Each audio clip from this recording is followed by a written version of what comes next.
وممكن يصدر في الاخر. قلت له انا اتصور بعد الكلام ده اخلاء سبيل وشهاده تقدير ومكافاه ونوط واجب والحاجات اللي بيعملوها في تكريم اصحاب الراي. لم يسال الا عن ارائه الاقتصاديه، اللي هو المفروض اي حد فينا لو امتنع عن ابداء رايه اللي يصلح احوال الوطن التعبانه، وانا عارف انها تعبانه وهم عارفين انها تعبانه وبنكذب على بعضينا بالمهرجانات الفارغه تعبانه، ينزل للناس اللي بتفهم ويعملوا. انا ما بقولش مسؤول لازم يبقى فاهم كل حاجه، استعين يا سيدي. ودي تخليني اخش على نقطه انا داخل كلفت مره وان شاء الله ما تحصل تاني ولا هتحصل باذن الله ولا اتمناها لحد فيكم بالذات في ظل هذه الاوضاع. لما كلفت بالعمل في الوزاره انا اخترت الدكتور عبد الخالق فاروق مستشارا، لان في جوانب يستطيع عبد الخالق فاروق انه يكتشفها ويستطيع انه ينبهني اليها ويشير الي بيها. بالمناسبه دي مش كانت اول مره، قبليها عندما صدر قرار حل اتحاد عمال مصر استنادا لحكم محكمه القضاء الاداري، وكنا اهلا وسهلا باشمهندس، وكنا بنشكل مجلس مؤقت لاداره الاتحاد. كان لي شرف زي ما اختارني اكون محاميه ان اقدمه ضمن المجلس المؤقت لقياده الاتحاد العام لعمال مصر. يا باشمهندس لو فاكر الكلام ده ولا تلاقيه بتنسى، ضمن مع عمك مع الاستاذ فايز الكارته واخرين كانوا ضمن مجلس الاتحاد. بالمناسبه بعد شويه لما اشتغلوا كان قيادات الاتحاد اللي هم يعني محسوبين على النظام السابق كنا بنسميهم فلول، مع رجال الاخوان اللي دخلوا اتحشروا في الاتحاد دون ان يكون عملهم، اتحالفوا مع بعض ضد عبد الخالق وفايز الكارته والناس اللي زينا، وقفل باب الاتحاد ومنحهم الدخول في اواخر ايامه. المهم ده عبد الخالق. اقول لكم على كمان حاجه لعبد الخالق، ولا مؤاخذه يا دكتور انا مش مفكر زيك ولا باحث زيك، لكن عبد الخالق فاروق كان اول عمل ليه كان في مجلس الوزراء، باحث في مكتب رئيس الوزراء. ومين كان رئيس الوزراء؟ فؤاد محي الدين. ايام كان الوزراء ورؤساء الوزراء ناس على الاقل لهم تاريخ، صح. ليهم تاريخ. كان في الحركه الطلابيه زمان، وكان في اللجنه الوطنيه للطلبه والعمال، ويعني ليه تاريخ. واذكر ليه وقع برضه عشان افك عليكم الجو الكآبه اللي بيحصل من حوالينا. كنا رايحين في نفس التوقيت اللي موجود فيه استاذنا الدكتور عبد الخالق فاروق، كان في بينجهز حاجه اسمها سفينه العوده عشان تروح لبنان تساعد الفلسطينيين. دلوقتي والله ما عارفين نجهز معزه عوده مش سفينه عوده، باخره عوده راحت وعلى راسها فيها القوى الوطنيه رايحه لبنان. كان عندنا نقص في الدم، فبنقول رئيس الوزراء وقتها احنا عندنا نقص في الدم وعايزين الحكومه توفر لنا الجانب ده. قال لنا تعبير ساعتها الحكومه ما عندهاش دم. اتحول للقاء الشغلان.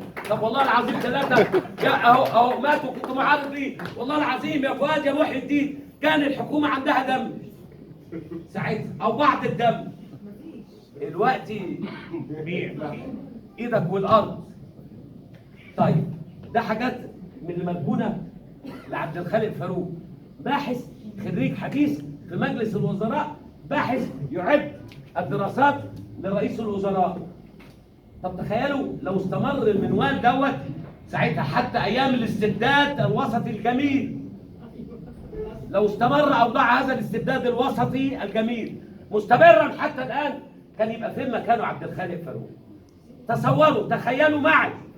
مش العاشر ستة، سجن العاشر ستة عندك ده تبعكم، خلي بالك مش تبعك، وهنروح نزوره سوا. طيب عبد الخالق بعد 10 ساعات تحقيق على الرأي فقط، كنا زمان والله يا دكتور اما يحقق معايا يقول لك ما هو رأيك في نظام الرئيس عبد السلام النابلسي يا فلان؟ اقول له مش من شغلتك كنيابه تسالني عن رأيي، انت تسالني وانا لسه ما كنتش درست حتى حقوق. اقول له تسالني على الفعل المادي المؤسف في قانون العقوبات، تسالني عن رايي انا حر فيه. المهم استاذ كمال والعيب في الذات العرجانيه الذات العرجانيه بقت ذات وزي الذات الملكيه واي حد يتكلم فيها الدنيا تتلبس. المهم على العيب في الذات العرجانيه. ايوه دلوقتي الاسئله كلها في الراي. طب بعد انتهاء التحقيق انتهى التحقيق لتوجه الى الدكتور عبد الخالق 4 تهم. اول تهمه والله العظيم لم يرد حرف، والتحقيق معايا كاملا بعد اذنكم كتبته كلمه كلمه وش وظهر الورق ده عبر 10 ساعات، ولا كلمه عن الانضمام او الخروج ولا البتاع لجماعه محظوره واحد. وانتوا عارفين اللي عارف عبد الخالق زيي، عبد الخالق ملوش تنظيم، او بمعنى اصح كنت بقول لاحد اصدقائنا المحامين اللي انضموا لو انه من احد مؤسسين هذا الحزب عشان تبقوا عارفين، عبد الخالق ما بيعيشلوش تنظيم، مفكر محلق في سماء الفكر، ده بيشعر ان ارتباطه بالتنظيم ده بيقيد ويأيد حركته وابداعه. انت خدت الورقه ليه يا عبد العزيز؟ عشان اقول لك عايزين الناس تتكلم. طيب اقعد انت، لا اللي موافق قاعده. المهم لم تذكر اول حاجه الانضمام. والله العظيم المفروض ان الاتهامات التي ترجع في نهايه التحقيق ان تكون ممن اشتملت عليه الاسئله.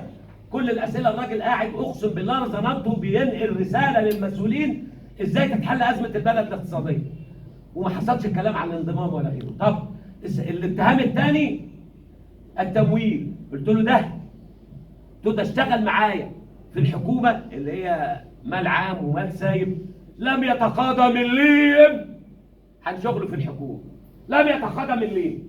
مش كده والله العظيم عزمني انا والطاقم القيادي في الوزاره في نادي الصيد، وما ادراك من نادي الصيد، احنا كنا بنعدي مباراه الدكتور عليه نحلم ان نخش في يوم من الايام. عزمنا في نادي الصيد ولحد دلوقتي ما ردتلوش العزومه، اردها لما يخرج ان شاء الله.